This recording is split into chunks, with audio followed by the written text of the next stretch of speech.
Hello, मैं विकास sir आप सभी का वेलकम करता हूं। केमिस्ट्री में चैप्टर वाइज ऑब्जेक्टिव क्वेश्चन का रिवीजन कर रहे हैं। अभी तक चैप्टर नंबर 3 तक पढ़ चुके हैं। आज चैप्टर नंबर 4 केमिकल काइनेटिक्स यानी रासायनिक बल गतिकी चैप्टर से ऑब्जेक्टिव क्वेश्चन का रिवीजन करने वाले हैं, जो बोर्ड एग्जाम की दृष्टिकोण से काफी महत्वपूर्ण होगा। तो स्टार्ट करते हैं इस वीडियो को। आप लोग को जो भी क्वेश्चन स्क्रीन पे दिखे उसका जो है आंसर देने का पहले प्रयास करें। इसके बाद जब हम आंसर बता दें तो उससे मिलाएं और लास्ट में निश्चित रूप से बताएं कि किन लोगों का कितना ऑब्जेक्टिव क्वेश्चन सही हुआ है। तो इसको मिटाते हैं, फिर हम लोग स्टार्ट करते हैं।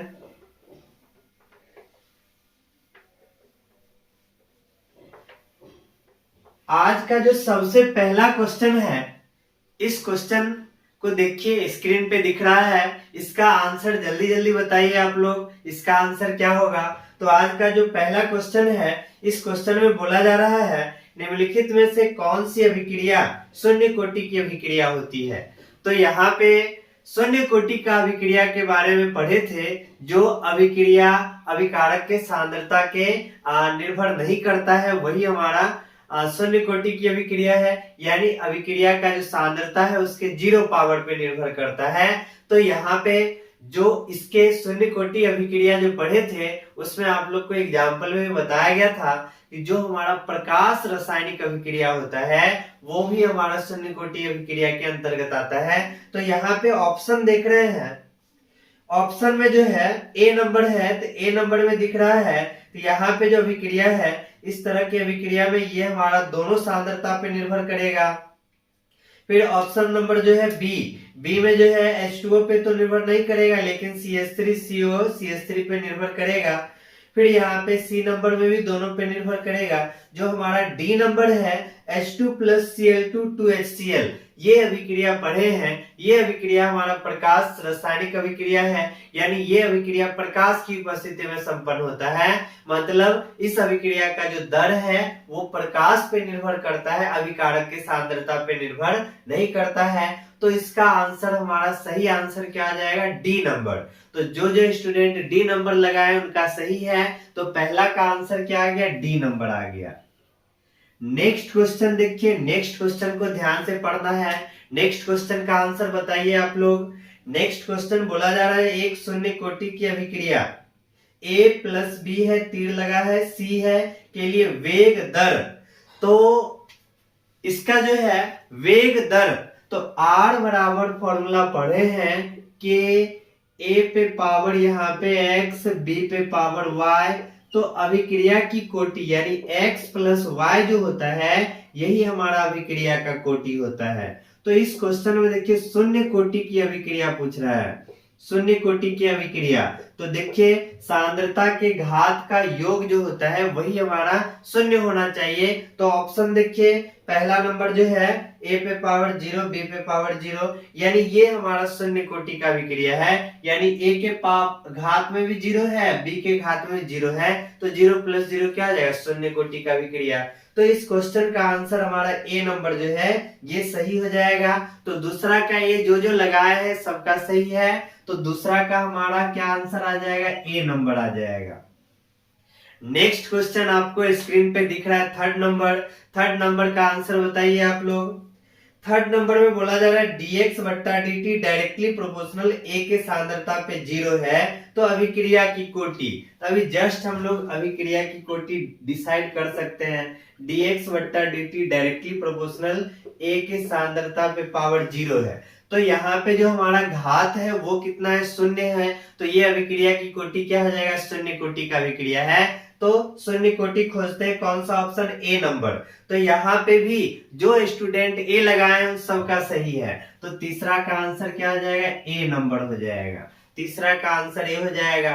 तो क्वेश्चन देखते ही आप लोग अपना आंसर बताने का प्रयास करें। सभी लोग बताएं, सही हो या गलत हो उसको सीखें। अगर गलती हो रहा है तो उससे सीखना है, और सही हो रहा है तो उसके लिए बहुत अच्छी बात है।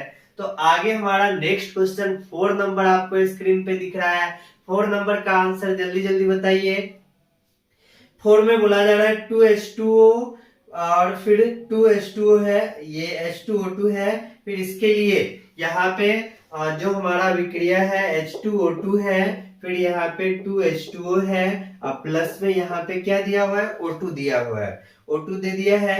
और R जो है, R अभिक्रिया का जो दर है K है H2O2 की सांद्रता पे निर्भर कर रहा है, यही हमारा दिया हुआ है। अभिक्रिया का दर दिया हुआ है, अभी जस्ट देखे हैं कहीं पर भी R के A के सांद्रता पे X, B के सांद्रता पे Y, तो ये अभिक्रिया का रेट लॉ यानी दर नियम समीकरण है।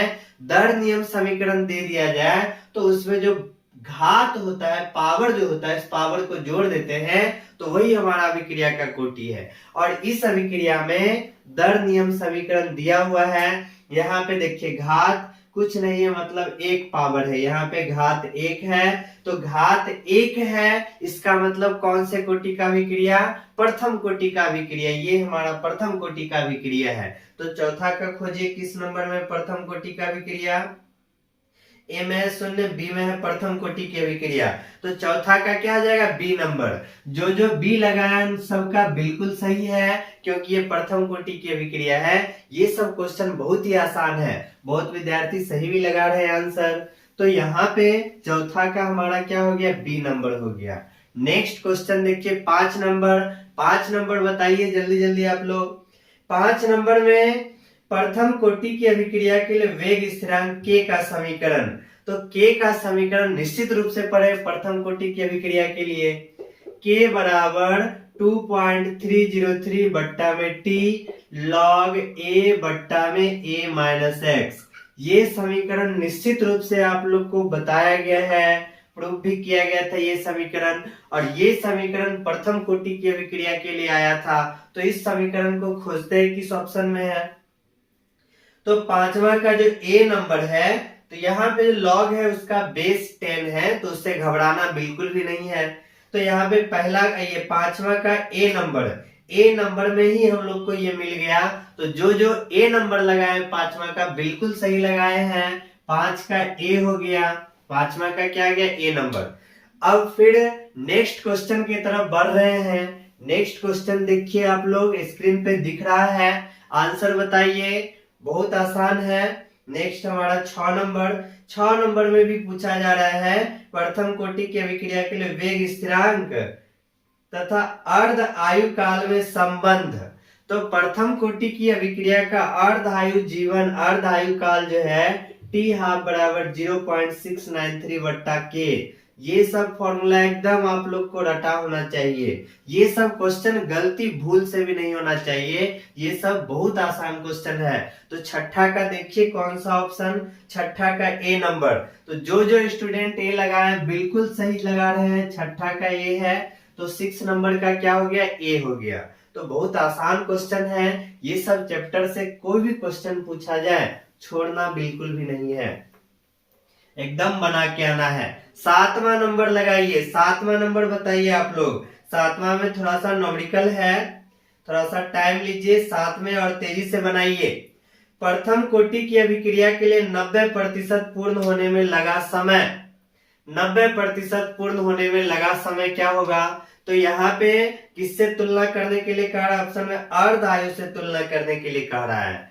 तो यहाँ पे देखिए प्रथम कोटि की अभिक्रिया के लिए भी जस्ट पढ़े हैं, प्रथम कोटि की जो अभिक्रिया है यहाँ पे पढ़े हैं T बराबर 2.303 बट्टा में K log A बट्टा में A माइनस x, यही फॉर्मूला पढ़े हैं।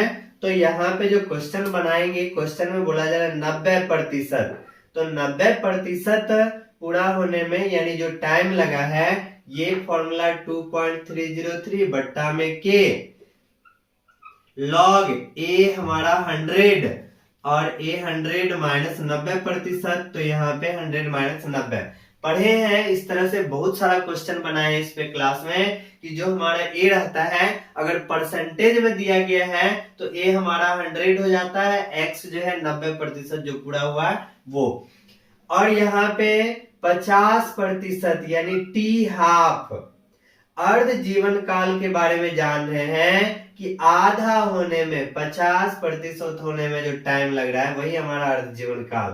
तो T50, तो ये फॉर्मूला फिर से रखते हैं यहाँ पे 2.303 बट्टा में K आ गया log 100 बट्टा में 100 माइनस 50।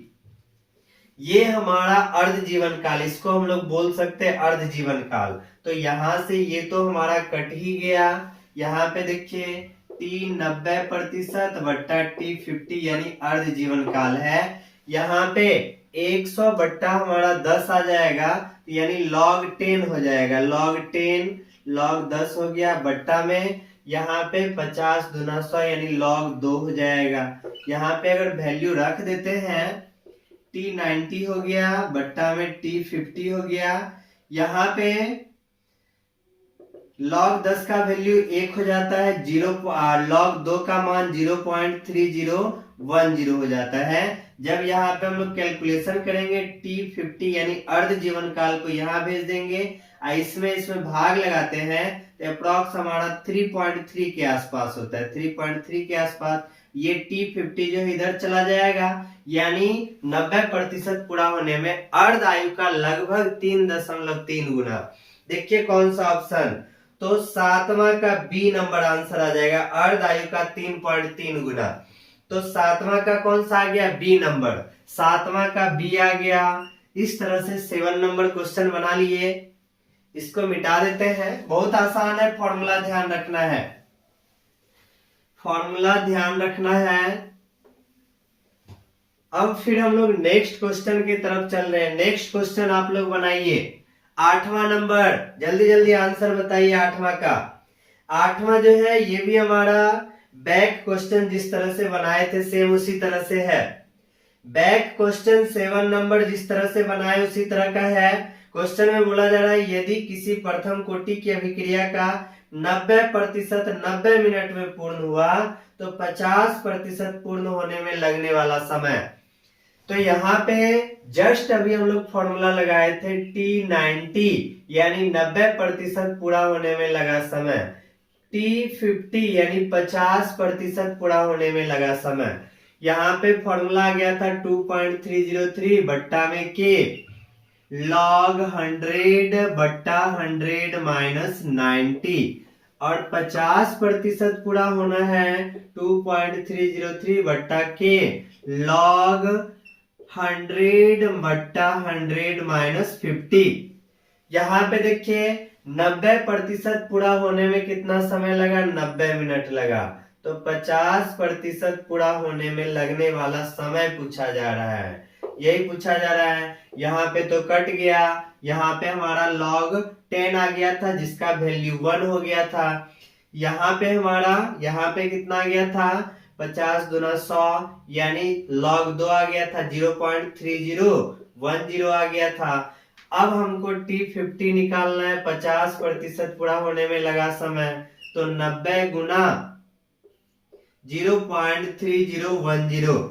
तो यहाँ पे देखिए 9 या 27 लगभग 27 यहाँ पे 90 मिनट है तो ये हमारा 27 मिनट के आसपास लगभग 27 मिनट आंसर आ जाएगा। तो 50% पूरा होने में कितना समय लग रहा है, लगभग 27 मिनट लग रहा है। तो 8 का डी नंबर, तो जो डी लगा है उनका ही सही है, 8 का डी नंबर आ गया। 8 नंबर क्वेश्चन में डी आंसर आ गया। अब हम लोग नेक्स्ट जो है 9वां नंबर क्वेश्चन पे चल रहे हैं।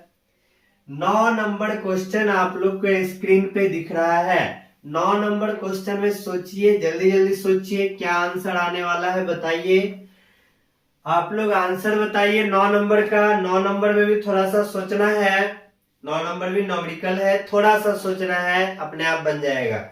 9 नंबर क्वेश्चन है, ए बी है, अभिक्रिया का दर अभिकारकों का सांद्रण 4 गुना बढ़ाने पर, यहाँ दर जो है अभिक्रिया का दर अभिकारकों का सांद्रण 4 गुना बढ़ाने पे 2 गुना हो जाता है, तो कोटि पूछा जा रहा है।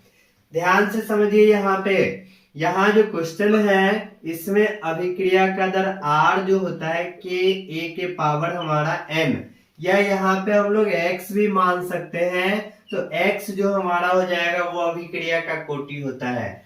तो यहाँ पे X मानो या N मानो कोई दिक्कत नहीं है, N मानेंगे तो N का मान निकालना है, X मानेंगे तो X का मान निकालना है, क्वेश्चन में बोला जा रहा है अभिक्रिया का दर जो है वो 2 गुना हो जाता है। कब 2 गुना हो जाता है? जब हम सांद्रता को, अभिकारक की सांद्रता को 4 गुना कर देते हैं। 4 गुना कर देते हैं तो ये हमारा 2 गुना हो जाता है। तो इस बात को पहला समीकरण, इस बात को दूसरा समीकरण ले लेते हैं। यहाँ पे इक्वेशन फर्स्ट भागा सेकेंड कर दे, फर्स्ट भागा सेकेंड कर देते हैं। फर्स्ट में r है, सेकेंड में 2r है। फर्स्ट में k है, a के पावर n है, सेकेंड में k है और 4a है, पावर में n है।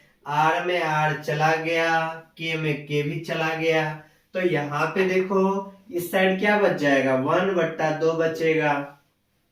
फिर यहाँ पे हमारा a के पावर n है और यहाँ पे क्या हो जाएगा, 4 बाहर करेंगे तो 4 के पावर n और a के पावर n, ये भी हमारा चला गया। अब यहाँ पे 1/2 है, 1/4 के पावर n है। इस तरह से हम लोग चाहेंगे तो 4 के पावर n बराबर 2 लिख सकते हैं। n जब हमारा इस साइड जाएगा, जब हमारा n इस साइड चला आया तो 2 के पावर 1/n लिखा जाएगा। और 4 के बारे में पता है, 2 के पावर 2 लिख देंगे। यहाँ पे हमारा 2 के पावर 1/n है। तो यहाँ से देखिए नजर आ रहा है, क्या नजर आ रहा है, 2 इक्वल है, यानी घात हमारा इक्वल हो जाएगा।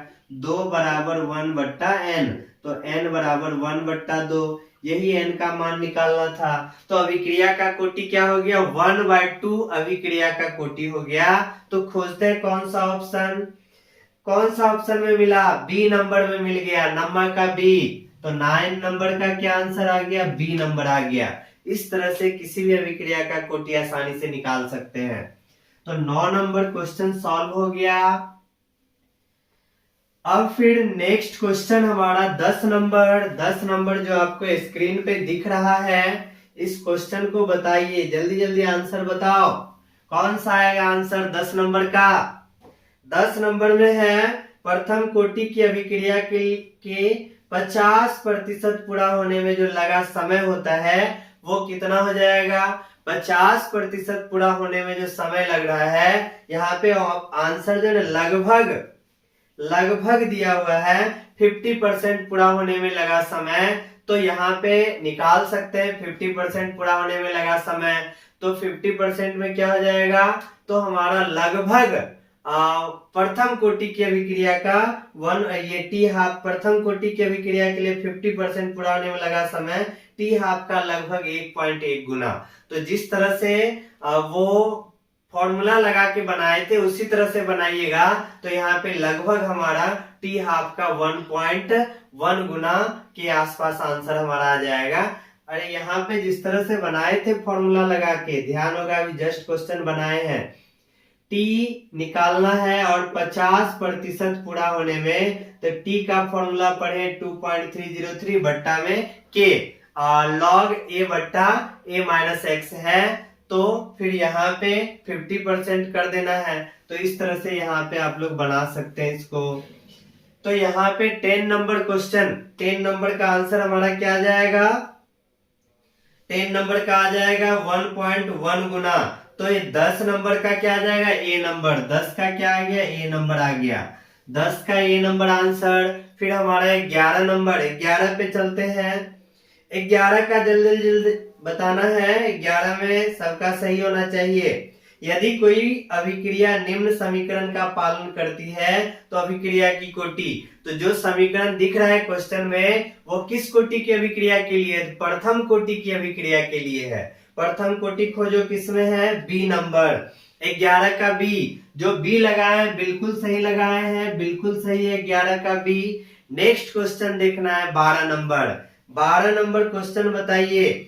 12 में जो है एक प्रथम कोटि की अभिक्रिया के लिए अर्ध 4 सेकेंड है, तो वेग स्थिरांक कौन सा फॉर्मूला लगेगा, प्रथम कोटि की अभिक्रिया है टी हाफ, यहाँ पे फॉर्मूला पढ़े 0.693 बट्टा में के।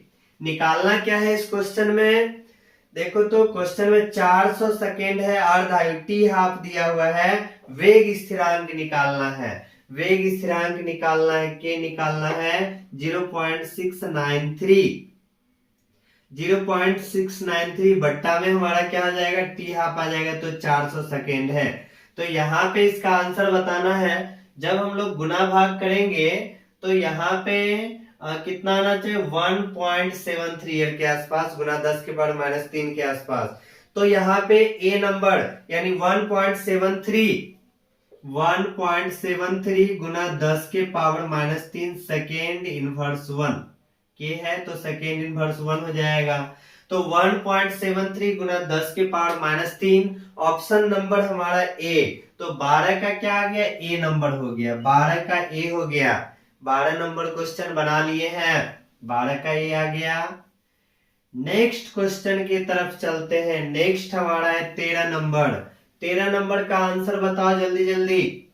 13 का क्या होगा आंसर, 13 नंबर में भी बहुत आसान है, विक्रिया की कोटि निकालना है। क्वेश्चन देखिए, आंसर आ जाना चाहिए। 13 का बहुत आसान है। वेग स्थिरांक r बराबर a है, b के सांद्रता पे 2 है, यानी r बराबर a है और b के सांद्रता पे 2 है। इस तरह से, इसी तरह से दिया हुआ है। 13 नंबर है। 13 नंबर यहाँ पे जो है के भी रहना चाहिए, के भी रहना चाहिए। तो यहाँ पे ध्यान दो, यहाँ पे सांद्रता का घात जो है इसको जोड़ देना है। यहाँ पे 2 लिखा हुआ है, यहाँ पे कुछ नहीं, इसका मतलब 1 है, तो 2 1 कितना हो गया, 3 हो गया। तो यहाँ पे कोटि हमारा कितना आ जाएगा, 3 आ जाएगा। बिल्कुल सही बात है। जो आंसर में जो है बी नंबर लगा है, बिल्कुल सही है। 13 का बी नंबर, 13 का बी नंबर आंसर आ जाएगा। 13 का बी नंबर हो गया। नेक्स्ट हम लोग चल रहे 14 नंबर क्वेश्चन। 13 नंबर तक बन गया है। 14 नंबर दिख रहा है आप लोग को स्क्रीन पे, दिख रहा है सबको? तो 14 नंबर बनाइए। 14 नंबर एकदम सही होना चाहिए। शून्य कोटि की अभिक्रिया के लिए वेग स्थिरांक का मात्रक बहुत बार पढ़ चुके हैं, मोल प्रति लीटर प्रति सेकेंड, ऑप्शन नंबर सी। तो शून्य कोटि के लिए मात्रक जो हो जाएगा मोल प्रति लीटर प्रति सेकेंड, यानी 14 का सी नंबर, 14 का सी। जो सी लगाए बिल्कुल सही लगाए हैं। 15 नंबर क्वेश्चन। 15 नंबर देखिए क्या बोला जा रहा है। 15 में है, एक प्रथम कोटि की अभिक्रिया का अर्धायु 4 मिनट है। 99.9% अभिक्रिया कितने समय में पूर्ण हो जाएगा, ये बात बताना है। फिर से वही फॉर्मूला, अर्ध आयु जो है वो 4 मिनट है। तो यहाँ पे फॉर्मूला हम लोग जान रहे हैं, टी लिख दिए, यहाँ पे टी हाफ लिख दिए। तो टी के लिए 2.303 बट्टा में के है और लॉग है कितना परसेंट, 99.9%, ये डाल दिए यहाँ पे। बट्टा में हम लोग कर देंगे 2.303 बट्टा में के आ जाएगा 50% पूरा करना है। 100 बट्टा 100 -50 कर देना है। तो अर्ध जीवन काल पूरा करने में जो समय लग रहा है वो हमारा 4 है, इसलिए टी हाफ के जगह 4 कर दिए। यहाँ पे जो है लॉग हमारा हो गया 100 बट्टा में घटा देंगे, 100 में से 99.9 घटाएंगे तो यहाँ पे हमारा 0.1 ये रहना चाहिए, 0.1 आ जाएगा। फिर यहाँ पे बट्टा में हमारा लॉग ये 50 गुना 100 लॉग 2 हो जाएगा। तो ये हमारा दशमलव उड़ा के यहाँ पे 1000 कर दो। इस तरह से यहाँ पे फिर 1000 मतलब हो गया 3 log 10, ये 10 के पावर 3 हो जाएगा। थोड़ा सा और आगे बढ़ा देते हैं, t बट्टा 4 हमारा हो गया। यहाँ पे हमारा आ जाएगा log हो गया 1000 को 10 के पावर 3 लिख सकते हैं, बट्टा में हमारा log 2 हो गया। फिर यहाँ पे t बट्टा 4 है, log 10 के पावर 3 है तो फॉर्मूला पढ़े हैं, log a के पावर b होता है तो b log a, यानी ये पावर जन पहले चलाता है। 3 log 10 हो गया, बट्टा में log 2 हो गया। यहाँ पे log 10 का मान पता है 1 होता है, तो यहाँ पे log 10 का मान कितना हो जाएगा, 1 हो जाएगा। और log 2 का मान तो जान ही रहे हैं, log 10 का मान 1 तो 3 हो गया। यहाँ पे 0.3010, यहाँ से t का मान निकाल लेना है, टाइम का मान निकाल लेंगे। टाइम का मान जब निकालेंगे तो लगभग हमारा 40 मिनट होना चाहिए, 40 मिनट। 15 का डी नंबर, 15 का क्या आ गया डी नंबर, कैलकुलेशन करके देख लीजिएगा 40 मिनट आना चाहिए। तो यहाँ पे 15 का क्या हो जाएगा डी नंबर। नेक्स्ट क्वेश्चन की तरफ बढ़ रहे हैं, 16 नंबर। कुछ क्वेश्चन न्यूमेरिकल भी देखना है, न्यूमेरिकल जो फॉर्मूला बेसिस होता है थोड़ा सा ध्यान दीजिएगा, निश्चित रूप से बनेगा। ऑब्जेक्टिव क्वेश्चन के रूप में न्यूमेरिकल भी आता है, तो न्यूमेरिकल से घबराना नहीं है, फॉर्मूला ध्यान है, निश्चित बनेगा। 16 नंबर क्वेश्चन, 16 नंबर क्वेश्चन बताइए आप लोग जल्दी जल्दी। 16 नंबर बहुत जल्दी आंसर आने लगा है। 16 का हमारा क्या आ जाएगा, प्रथम कोटि की अभिक्रिया के लिए समय इनवर्स 1, टाइम इनवर्स 1 बताया गया था। टाइम में अगर सेकेंड है तो सेकेंड इनवर्स 1, मिनट है तो मिनट इनवर्स 1, यानी समय इनवर्स 1 हो जाता है। 16 का हमारा ए नंबर आंसर, 16 का क्या हो गया ए, 16 का ए। नेक्स्ट 17 नंबर, 17 नंबर बताओ। 17 नंबर बताए हैं, क्वेश्चन का स्टार्टिंग ही यहां से हुआ है। 17 नंबर, 17 नंबर में बताया गया जो भी हमारा प्रकाश अभिक्रिया यानी प्रकाश की उपस्थिति में जो भी अभिक्रिया होगा वो सब कौन सा अभिक्रिया, शून्य कोटि का अभिक्रिया। तो शून्य कोटि का अभिक्रिया कौन सा ऑप्शन, तो 17 नंबर देख लीजिए डी नंबर ऑप्शन, जो जो डी लगाए बिल्कुल सही है। 17 का हमारा डी नंबर आंसर हो जाएगा। 17 का क्या होगा डी, 17 का डी। क्वेश्चन पढ़िए उसके बाद आंसर लगाइए, समय मिल रहा है, आंसर लगाते जाइए। 18 नंबर, 18 में क्या है, किसी अभिक्रिया का वेग निम्नांकित प्रकार से होता है। तो यहाँ फिर से देखो वेग दे दिया गया है, कोटि बहुत आसान, जितना सोच रहे हैं उससे भी आसान। वेग हमारा दे दिया गया है कि a के पावर में 2 है और यहाँ पे b है, यही दिया हुआ है, देख लो एक बार, k है, a के पावर 2 है, b है। तो अभिक्रिया का कोटि जस्ट इस तरह का पढ़े हैं। कोटि जो होता है ना यहाँ पे घात का योग होता है, 2 यहाँ पे है 1 यहाँ पे, तो इस अभिक्रिया के वेग के लिए जो कोटि हमारा होगा वो 3 हो जाएगा। तो 18 नंबर में देखिए 3 कौन सा ऑप्शन है, 18 नंबर में बी नंबर में आंसर दिया हुआ है। तो 18 का क्या आ गया बी नंबर आ गया। 18 का बी, बहुत आसान क्वेश्चन सब है इस चैप्टर में। 19 नंबर, 19 में चलते हैं। 19 दिख रहा है आप लोग को, किसी रासायनिक अभिक्रिया में वेग निर्धारक पद, तो मध्य पद है, मध्यम है, प्रारंभिक है, अंतिम है। तो वेग निर्धारक पद हमारा मंद पद होता है। बताया गया था आप लोग को जो हमारा मंद पद होता है वही हमारा वेग का निर्धारण होता है, यानी जो अभिक्रिया में स्लो मोशन में चल रहा है अभिक्रिया के वेग को वही निर्धारित करेगा। तो हमारा 19 का क्या हो जाएगा ए नंबर हो जाएगा। 19 का ए नंबर हो गया, 19 का ए। 20 नंबर है, 20 नंबर, 20 नंबर में देखिए क्या बोला जा रहा है, किसी शून्य कोटि की अभिक्रिया का दर, तो शून्य कोटि की अभिक्रिया का दर जो है वो निश्चित होता है, यानी अभिकारक के सांद्रण पे निर्भर नहीं करेगा, वो हमारा क्या रहता है निश्चित रहता है, नियत हो जाता है। तो 20 नंबर का ए होगा, 20 का आंसर ए आ गया, 20 का ए। 21 नंबर क्वेश्चन स्क्रीन पे दिख रहा है, जल्दी जल्दी बताइए। 21 में दूसरे क्रम की अभिक्रिया के लिए के का मात्रक, तो दूसरे कोटि के लिए भी पढ़े हैं, second inverse 1, mole inverse 1, litre, यानी litre, mole inverse 1, second inverse 1 पढ़े थे। 21 का ए नंबर, 21 का हमारा आंसर ए आ गया, 21 का ए।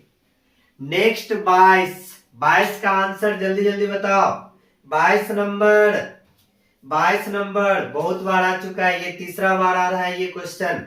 22 नंबर, H2 तथा Cl2 के संयोग से HCl बनाए तो कौन सा कोटि है, तो H2 के साथ Cl2 संयोग कर रहा है तो प्रकाश अभिक्रिया है, प्रकाश की उपस्थिति में होता है। जो अभिक्रिया प्रकाश की उपस्थिति में होता है वो शून्य कोटि का अभिक्रिया। शून्य कोटि किस ऑप्शन में है, डी नंबर। 22 का डी, 22 का डी, जो डी लगाए बिल्कुल सही है। 23 नंबर पे चलिए, 23 का देख के बताओ जल्दी जल्दी, 23 का आंसर देना है। 23 का आंसर एथिल एसीटेट का जल अपघटन, आप लोग को पढ़ाए थे छद्म प्रथम कोटि की अभिक्रिया, उसमें ईस्टर का जलासन पढ़े थे, ईस्टर का जलासन।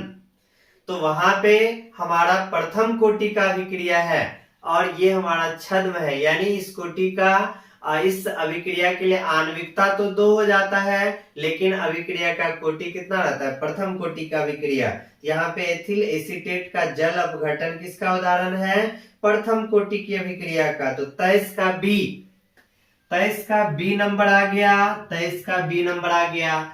24 नंबर देखिए, 24 नंबर रेडियो एक्टिव विघटन की अभिक्रिया की कोटि होती है। तो रेडियो एक्टिव विघटन के लिए हमारा अभिक्रिया का कोटि प्रथम कोटि हो जाता है।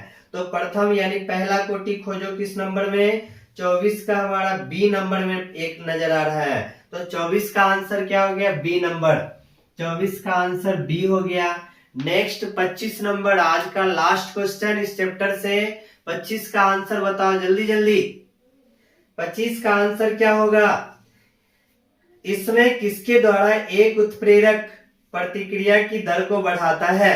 तो उत्प्रेरक जो है पढ़े अभिक्रिया के दर को बढ़ाएगा, तो उसमें एक्टिवेशन एनर्जी पढ़े थे जो अभिकारक को प्रतिफल में बदलने के लिए पर्याप्त होता है, संक्रियण ऊर्जा एक्टिवेशन एनर्जी। तो उत्प्रेरक जो है अभिक्रिया के दर को कैसे बढ़ाएगा, तो वो हमारे एक्टिवेशन एनर्जी को घटाकर, संक्रियण ऊर्जा को घटाकर अभिक्रिया के दर को क्या कर देता है, बढ़ा देता है। तो इनमें किसके द्वारा उत्प्रेरक प्रतिक्रिया के दर को बढ़ाएगा, तो option number B, activation energy को घटाकर। 25 का क्या आ गया, बी नंबर। आज का 25 ऑब्जेक्टिव क्वेश्चन पूरा हो गया। अब आप लोग बताइए किनका कितना सही हुआ है। 25 ऑब्जेक्टिव क्वेश्चन जो काफी आसान था, तो यहाँ पे निश्चित रूप से कमेंट करके बताएंगे किनका कितना सही हुआ है। तो इस तरह से ये हमारा आज का केमिकल काइनेटिक्स चैप्टर जो है ये भी कंप्लीट हो गया। अब इसके बाद नेक्स्ट चैप्टर हमारा आएगा सरफेस केमिस्ट्री यानी पृष्ठ रसायन। तो आप लोग से उम्मीद है कि पढ़ाई को जारी रखना है। बोर्ड एग्जाम धीरे धीरे जो है आपके करीब आ रहा है, नजदीक आ रहा है। थोड़ा सा सीरियसली रहना है, पढ़ाई पे ध्यान देना है, वनली पढ़ाई पे फोकस करना है। तो फिर मिलते हैं आप लोग से नेक्स्ट वीडियो में, नेक्स्ट क्लास में। तब तक पढ़ाई को जारी रखिए। धन्यवाद।